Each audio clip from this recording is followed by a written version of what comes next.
I had a bit of a strange thing happen to me this morning, and I wanted to come on and talk about what had happened and why it can be harmful. Just to preface, I don't think that this company necessarily had any ill will, but I definitely don't think something like this was thought through very well.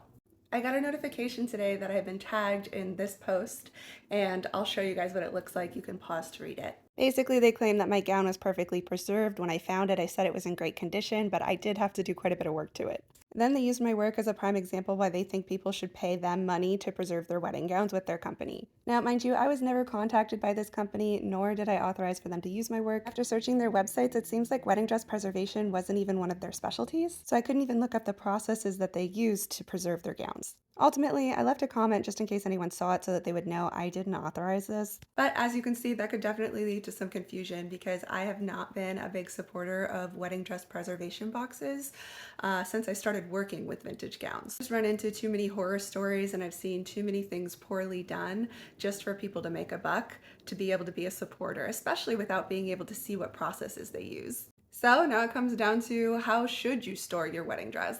I have gotten asked this question so many times, and rightfully so. I understand. There's not a whole lot of great information out there, and as soon as you start trying to type in how you should preserve your wedding gown, you're going to be inundated with companies like these. I mean, hey, at least a lot of those companies tell you how they preserve their gowns. I digress. So, what I have heard that has been the most successful for people when they are trying to preserve their wedding gown is a cedar chest or a cedar-lined closet. Also, wrapping it in acid-free tissue paper. I'll tell you a little bit more about that. There are several reasons why cedar can be a great wood to store your vintage clothing in, to a degree. So first off, it has a natural insect repellent, which is great for things like moth and bugs that you're trying to get rid of or not have access to your garments.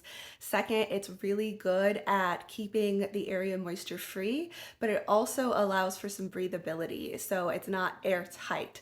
The big thing is that with any garment or textile that you store in a cedar chest or in a cedar closet, just make sure it's being wrapped in acid-free tissue paper because cedar does contain oil and that's part of its protective property. So you want to make sure it's just not in direct contact. Cedar also does an excellent job of making sure that your garments don't get a foul smell.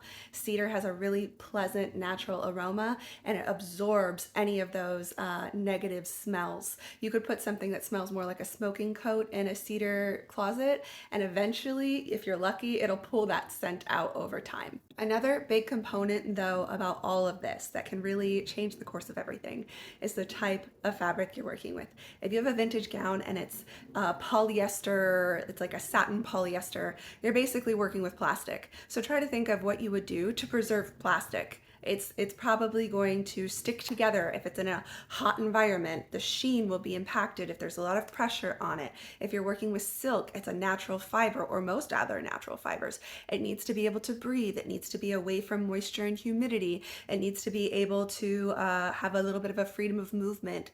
You most likely need to go in every year or so and give it a little bit of time to air out. Put it outside in the sun for an hour or so. Check the condition, once a year just to maintain your garment. Make sure that there's no pressure lines happening or snags in the fibers or stretching at the seams, and just readjust your garment like once a year or so. Those are going to be the best ways. Would it be super convenient if we could just pay a couple $100, throw a garment in a box and know that it's preserved forever?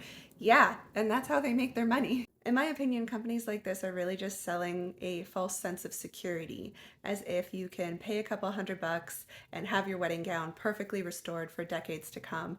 And that's just not the science of fabric. They're going to require some maintenance. They're going to require a little bit of upkeep, but that once a year, just checking something out, giving it a little air, just making sure there's no damage, can actually preserve your garment for decades to come. So anyway, I hope that this helps. Thank you so much for listening and for watching. And yeah, I can't wait to show you guys more work soon.